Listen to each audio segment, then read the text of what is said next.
안녕하세요. 세상사이입니다. 오늘은 우리가 좌파, 우파, 그리고 뭐 보수, 진보 이렇게 나누는 가치에 대해서 한번 얘기를 해볼 텐데요. 저는 스스로 진보주의자라고 믿고 이제 2019년까지 민주당 캠프에도 있었고 그래 봤는데 나중에 이제 우파로 전향을 했죠. 스스로 왜 내가 좌파일까 우파일까 공부를 하고 이제 고민하면서 물론 좌파에 실망한 것도 많이 있었지만 진보주의자들한테 어쨌든 스스로 가치가 우파와 더 가깝다 생각해서 전향을 한 겁니다. 뭐 그 사이의 과정도 있지만 어쨌든 그렇게 오늘 이렇게 좌파 우파 뭐 보수 진보에 대해서 논해 볼 거고, 우선은 지난 영상에 댓글 달린 거 한번 보시죠. 어떻게 달렸나. 이 댓글이 욕도 많이 쓰고 뭐 여러 의견이 많았죠. 제가 대통령 지지하니까 당연히 예상을 했어요. 뭐 욕도 하실 분도 있고 뭐 또라이라는 사람도 있고 뭐 예상을 했습니다. 근데 어쨌든 그것도 하나의 의견이시니까 받아들이고, 그나마 얘기를 해볼 부분이 있어서 욕 쓴 거 말고 그냥 아무 무지랭이 같이 뭐 근거 없이 욕 쓴 거 말고 그나마 있는 것들 베스트로 뽑아왔는데, 저랑 이제 반대되는 의견이겠죠 당연히. 이제 박효정님 같은 경우는 그거죠. 결론이 이제 어쨌든 폭력을 쓴 거니까 군대가 투입했으니까 폭력이다. 그래서 내란이다. 너만 국민을 뽑았냐? 자기도 이제 국회의원들도 이제 국민의 대표다. 이 사람들도 고생했다. 그리고 본인의 의견으로 내란이라고 한 거를 이 사람들이 막았으니까 이 사람들이 소중한 거다. 이 사람들도 뭐 잘한 거다. 뭐 알겠어요. 뭐 알겠고. 저는 어쨌든 간에 저랑 의견이 달라서 이렇게 얘기를 할 수도 있다고 생각을 해요. 근데 어쨌든, 비판은 되는데 비난은 안 해야 된다고 생각해요. 저에 대해서도 이제 존중해줬으면 좋겠는데, 뭐 어쨌든 간에 비난하고 싶은 본인 마음이야, 그것도. 저는 본인들의 의견하고 다르다고 해서, 나 상대방을 비난을 하면 전체주의자라고 생각을 해요. 그냥 차라리 근거 있는 비판을 하면은 좀 더 나아. 그래서 이 댓글이 그나마 다른 사람보다 나아가지고, 다른 사람들 욕만 쓰는 사람만 있는 사람들 거는 이제 언급할 가치가 없지. 그나마 이 사람은 어쨌든 폭력을 썼으니까 내란이다라는 거를 본인이 주장을 하는 거고, 저는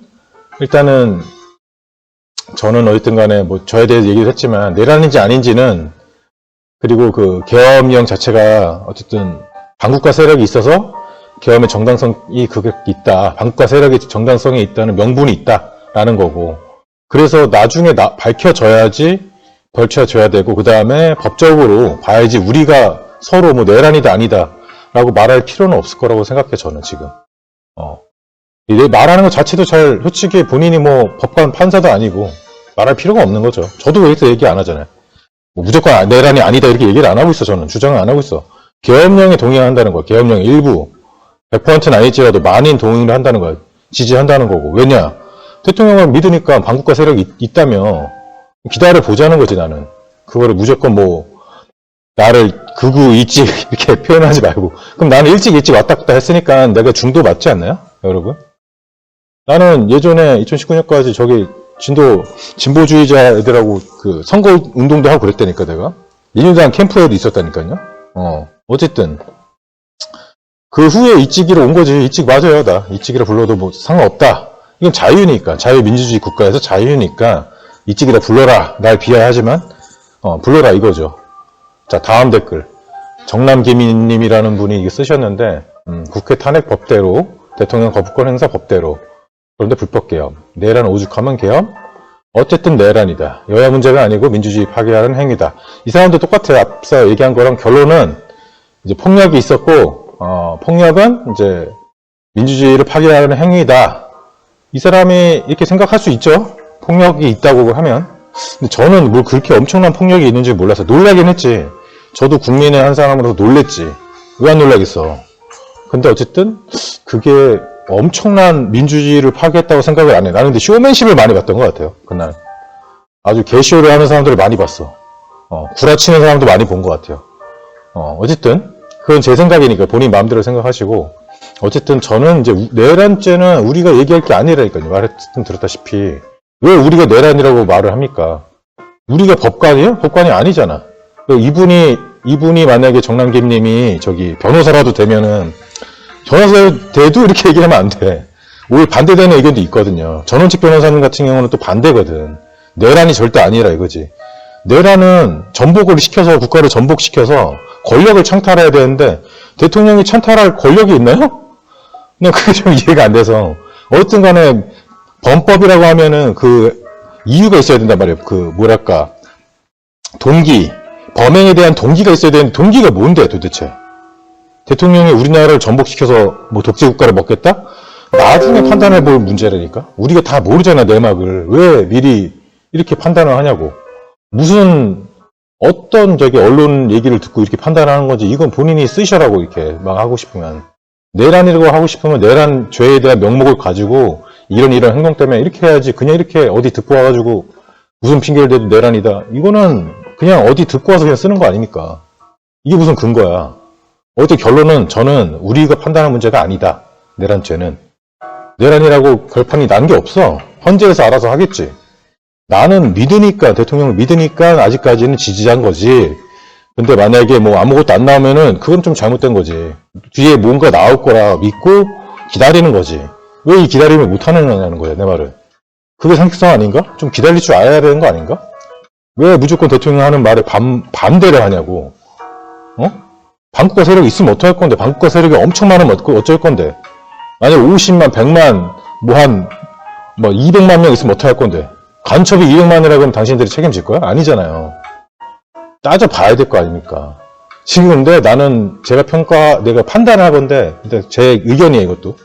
근데 반국가 세력이나 이제 간첩들은 진짜 많은 거라고 저는 봐요. 네. 어쨌든. 그래서 오늘 어쨌든 간에 보수, 이제 진보, 가치에 대해 논의를 하고자 이 영상을 만들었고, 왜냐, 우리는 이거를 자기가 어디에 있는지도 모르고 막 얘기하는 분들도 많은 것 같아요. 보수의 가치는 책임 있는 자유잖아요. 자유만 얘기하는 게 아니라 책임이 있는 자유입니다. 그래서 정의로워야 되고, 이 굳이 따지자면 소중한 사람을 지킨다. 내 가족, 재산, 권리, 자유를 지킨다고. 진보의 가치는 공정과 평등, 평화를 위해 싸운다. 평화를 위해 바꾼다. 그게 진보주의자의 가치죠. 그리고 굳이 따지자면 노동자의 편에 서고 서민의 편에 서고 세입자를 도와준다. 좀 사회적 약자를 도와준다라는 게 이들의 이제 가치죠. 가치이자 행동이고. 근데 이제 단점이 내가 왜 여기를 좀 실망하고 돌아섰냐. 이쪽을 계속 들여다봤더니 나도 이쪽이 가치라고 믿고 평화, 평등, 공정의 가치를 믿고 계속 이쪽에 일을 하면서 들여다봤더니 자꾸 이상한 게 생겨. 강성 노조가 생겨서 얘네들 배불리는 귀족 노조가 생겨. 귀족 노조만 배불려. 이 노조 그 단체도 일부만 배가 불러 있어. 그리고 여러 그 의원들이 코인을 내서 수백억을 챙기고 있고, 뭐 두성 투기를 하고 있고, 투기해서 수십억, 수백억 먹고 있고, 이거 근데 되게 당당해. 이 사람들이 뭘 가치가 뭐냐고. 평등하냐. 이 사람들만 투기해서 다 먹냐고. 이 사람들이 정보가 되게 빨리 돕니다. 어디가 개발됐다 그러면 다 국회의원부터 들어가요. 우리나라가. 거의 최전선이란 말입니다. 정보 도는 게. 근데 지네들은 투기 다 해먹고 일반 사람들은 뭐야. 그리고 조국 형님 비리 있잖아. 입시 비리. 아니 나도 조국 형님 아들이었으면 지금 더 잘 살았겠지. 나도 이 형님 아들이었으면 의사 되겠겠지 지금. 그렇잖아요. 어쨌든 그리고 재명이 형님도 봐. 이재명 형님 선거법 위반 지금 1심 유죄되고 2심 지금 심증 중이고, 음주운전 3회 검사 사칭 1회, 뭐 다른 또 뭐 논란되는 거 많은데 거긴 언급 안 할게. 여기 팩트니까. 어쨌든 간에 재명이 형님도 평화평등 이렇게 공정을 얘기하면서 본인이 안 지키잖아, 법을. 내가 실망했던 게 진보주의자들은 법 위에 있으려고 그래. 법을 안 지키려고 그래, 잘. 근데 평등을 외친단 말이야. 이 음주운전 3회 있잖아요, 재명이 형님 거. 이거 일반 사람 3회 하잖아요? 징역 살아요. 다 알고 하는 얘기야? 음주운전 3회 하면 일반 사람들 3회 하면은 징역 들어간다고. 1년 정도는 산다고. 반성하는 척 하면 한 8개월에서 10개월 살고, 이거 진짜 징역형이야. 일반 사람이었으면. 이분이니까 지금 아무것도 안 되는 거지. 검사 사칭 하든, 음주운전. 나였으면 무조건 깜빵이야. 나는 음주운전 한 번도 안 해봤는데. 어쨌든, 이런 부분이 있다라는 겁니다. 그래서 이 진보주의자들이 본인들이 본인의 가치가 뭐냐고, 이런 평등을 위해서 노동자와 서민하고 세입자들의 편을 들어줘야 되는데, 귀족노조도 있고, 노동자 서민의 편이라고 하지만, 파업도 하시고, 뭐 집회도 하시고 하지만, 실질적으로 실업자들 도와줍니까? 서민 도와줍니까? 저임금 하청업체 직원은 다 잘라서 이 사람들을 나가리래. 월급도 못 받는 경우도 많아요. 진심으로. 그리고 이 사람들의, 그러니까 귀족 노조의 아들, 딸들은 세습을 시킵니다. 계속 돌아가면서 해먹는 거예요. 이런 경우를 많이 봤어요, 제가. 이 안에서. 그래서 제가 실망을 많이 하게 된 겁니다. 그래서 이렇게 되잖아요. 이 구조가 계속 지금까지 되고 있어요, 우리나라에. 꽤 됐어요. 그렇게 됨으로써 국내외 투자자들이 도망가지. 국내 투자 잘 안 들어와요. 해외 자본이 안 들어온다고. 미쳤어? 그리고 삼성 나간다고. 다른 나라로. 삼성, LG, 뭐 어디야 또 현대, 기아 이런 데 대기업들 다른 나라로 간다고요. 굳이 한국에 왜 있어? 이렇게 막 하는데. 그래서 요거 다음 페이지 보면은 이제 예전에 이제 사회 그 계층을 나타낸 건데, 예전에는 이렇게 공산주의 계층이었죠. 이때가 이제 공산주의자 계층이 굉장히 지배층하고 중계층이 굉장히 별로 없죠. 딱 그 중국 공산당이나 이제 뭐 저기 어디야 북한 같은 느낌이죠. 지금 사람들이 착각하는 게 중국식 사회주의가 이 정도로 될 것 같은데 아니에요. 여기에 아직도 중국식 사회주의도 공산주의랑 크게 다를 거 없습니다. 왜냐면 15억, 뭐 정확하게 다시 셀 수는 없지만 중국 인구 15억 명이라 쳤을 때 그 중에 8천만 명만 잘 사는 겁니다. 8천만 명. 근데 그 중에서도 한 10,000명 정도 공산당이 되게 요 위에 있을 거예요. 완전 상류층. 그 중류층이 이제 그 나머지 7천 몇백만 명 이렇게 되는 거고. 그 외에는 다 이제 노동자 계급입니다. 그게 이제 중국식 사회주의와 이제 북한식 비슷해요, 둘이. 뭐 조금 차이 나요. 공산주의라고 사회주의, 뭐 개인의 자본을 인정하는 거 하나 차이? 이 정도랄까? 제가 중국하고 홍콩에서 살아보면서 느낀 거를 말씀을 드린 겁니다. 그래서 우리나라가 지금 약간 요 정도죠. 상류층하고 중류층이 많았는데 많이 바뀌었죠, 솔직히. 약간 어떻게 됐을까? 요렇게 온 것 같아요, 요렇게. 중상층도 많이 줄어든 것 같아요. 그리고 상류층 다시 예전으로 과거로 이제 후퇴해가는 것 같아요. 그리고 제일 이상적인 구조가 이제 이 교과서적인 내용이긴 한데, 이 마른 먹골이 제일 좋다고 해요. 상류층하고 넓게 분포되는 거 있잖아요. 중상류층도 넓게 분포되고 하층은 좀 별로 안 좋고, 이게 제일 좋은데, 그 사람들이 저기 유럽식 사회주의를 되게 꿈꾸는데 그거를 한다고 이렇게 될 거라고 생각을 하지 않으셨으면 좋겠어요. 왜냐면은 프랑스도 왜 그러냐면은 사람들이 욕심 때문에, 그리고 대기업이나 큰 기업들이 오너들이 다 빠져나갑니다. 사회주의 국가에서 많이 빠져나갑니다. 어쨌든 지금 제 의견을 말씀드린 거니까, 제가 본 홍콩이 제가 살았던 데가 예전에 금융의 허브였어요. 동서양을 잇는 금융의 허브라서 굉장히 잘 살았습니다. 한국보다 잘 살았어요. 근데 부동산이 너무 비싸. 살기가 어려워지고 너무 비싸지고, 뭐 그 개인 주택 같은 거 작은 거 하나 해도 뭐 몇백억씩 하고 막 이래요. 그렇게 한국이 계속 돼가는 것 같아서 좀 가슴이 아프더라고. 그래서 뭐랄까 사회주의로 바뀌지 않았으면 하는 마음에서 계속 영상을 만들고 있고, 점점 사회주의화 되는 것 같아서. 근데 약간 뭐랄까 공산주의적 사회주의화로 변하는 것 같아서, 뭐 촛불혁명이다, 뭐 혁명이다, 사람들 우르르 모여서 뭐 해라 이렇게 하는 게 마냥 좋아 보이진 않습니다. 법으로 좀 따지고 나서 해도 될 일인데, 만약에 법으로 대통령이 만약에 법이 제대로 안 되는 것 같다, 그때 이제 좀 집회를 하던가, 뭐가 좀 불만이다, 그런 집회를 할 수 있는 거죠. 자유민주주의 국가에서. 근데 그 전에 법보다 뭐 사람들의 이심, 혁명, 그 여론이 먼저 앞서는 건 좀 위험한 것 같아요. 왜냐? 사람들은 언론에 속을 수가 있거든. 그래서 어쨌든 간에 저는 이제 대한민국 대부분의 사람들이 보수나 이제 우파라고 생각해요. 왜냐? 자기들 가족을 되게 소중하게 여기는 게 기본으로 깔려 있고, 지키려는 게 깔려 있습니다. 40대, 60대 지금 정치에 관심 없는 사람 많은데 다 먹고 사는 날 바빠서 제 가족들 보느라 바빠서 애기 키우느라 일하느라 돈 버느라 그래서 이렇게 생각을 하고 그리고 투자를 너무 좋아해. 이 자본주의 구조를 너무 사랑해. 투자를 좋아한다고. 그래. 그러면 사회주의는 투자 못하냐? 할 수 있어. 근데 우회해서 해야 될 수도 있어. 중국 같은 경우는 비트코인 투자하다가 중간에 끊어버렸어. 중국 그 자본주의, 중국의 그 돈의 흐름이 방해된다고 사람들 투자를 못하게 만들었어. 한순간에. 비트코인을 투자하다가. 어쨌든, 왜 우리나라 사람들이 자본주의 구조를 사랑하냐. 사랑하고 있고, 그래서 우파다. 투자 좋아하고, 자기 사유재산을 되게 좋아해.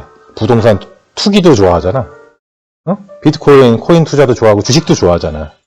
그리고 금투세 한다고 하면 난리치고, 이러는데, 사회주의적 국가로 가면 금투세가 당연히 있는 거고 25% 이렇게 떼다가 나중에 50%, 60% 떼간다. 장담한다 내가.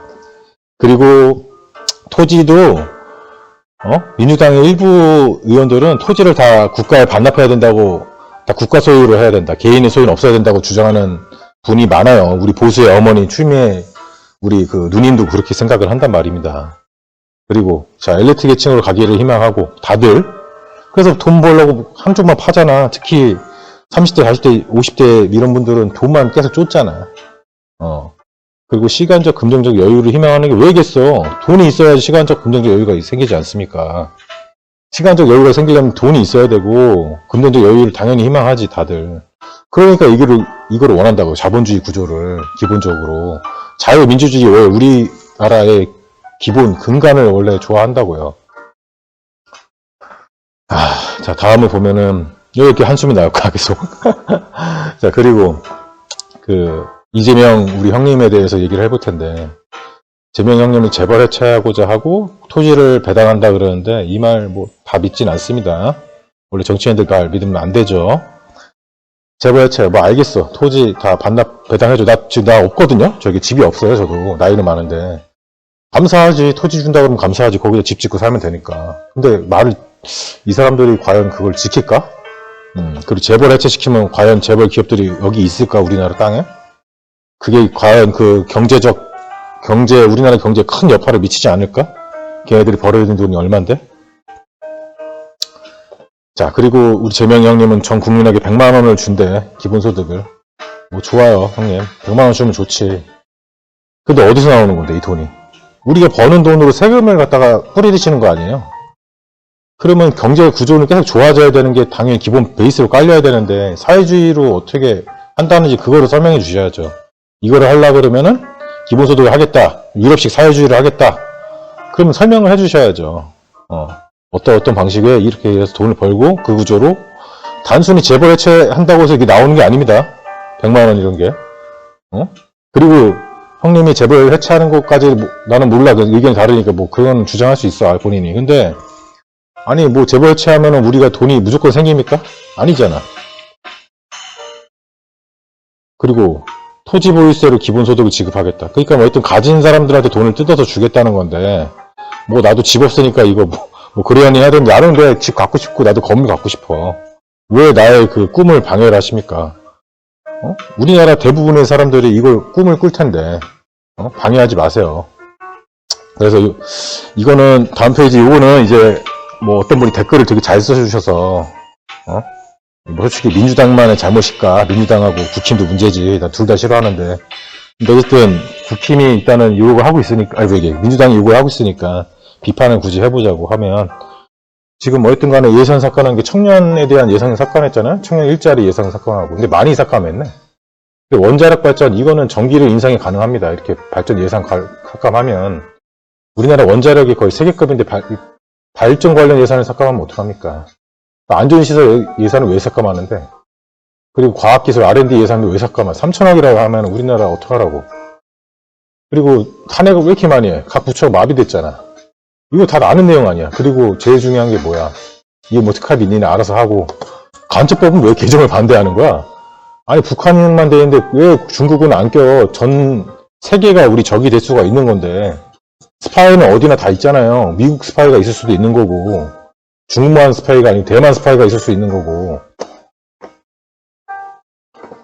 대만 스파이가 있을 수 있는 건데 왜 간첩법 개정을 반대하시냐고요. 아니, 대만이든, 미국이든, 뭐 중국이든, 어디나, 뭐 저기, 유럽이든, 스파이는 다 있을 수 있는 겁니다. 북한 스파이도 있을 수 있는 거고. 근데 적을 왜 북한만 국한한다고? 외국으로 바꿔야지. 그리고 중국 요원들이 군사기밀 많이 들어온 촬영하고 가고, 뭐 첩보요원 이거 뭐야 저기 명단 사가지고 빼돌려서 휴민트 우리나라 그 요원들 사살당하고 이런 게 나오고 있으면 안 되잖아. 이거 당연히 바로 해야 되는 거 아니야? 그리고 국가보안법 폐지를 주장하는데 보안법 왜 폐지해? 국가보안법을 인권 때문에 폐지한다고? 그럼 안보는 어떻게 할 건데? 그냥 뭐 다 넘기자는 거야 뭐야? 그리고 국회증언법 이거는 뭐야? 기업들 비밀을 왜 국회에 가서 얘기를 해야 되는 거야? 산업기밀, 기업기밀을 국회에 모든 정보를 제공해야 된다. 이거 왜 이렇게 해야 되는 거예요? 이유가 뭐야? 의심만 사는 행동을 왜 하시냐고 자꾸 이게. 필요 없는 법을 왜 만드냐고. 그리고 선관위가 부정선거에서 얘기가 많이 나오잖아요. 근데 이거 왜 이틀막 하려고 부정선거 언급금지법을 논의 중이라고 선관위에서 얘기를 하더라고. 이 기사가 나오더라고. 근데 이거는 또 왜? 아니 국민들이 좀 관심이 있고 좀 궁금해야 되는 거 아니야? 모르니까 내용을. 대통령이 언급했으니까 한 번 정도는 이거를 털고 가야지. 검찰 뭐 조사를 받았다고? 안 받았잖아요. 선관위가 저거잖아. 선관위가 저기 대법관 출신들 아닙니까? 대법원 출신들 아닙니까? 위 판사님들 아닙니까? 본인들이 영장 기각했다면서요, 많이. 그래서 대통령이 했다면서요, 저기 기업령을. 그러니까 모르겠고 일단은 좀 오픈했으면 좋겠습니다.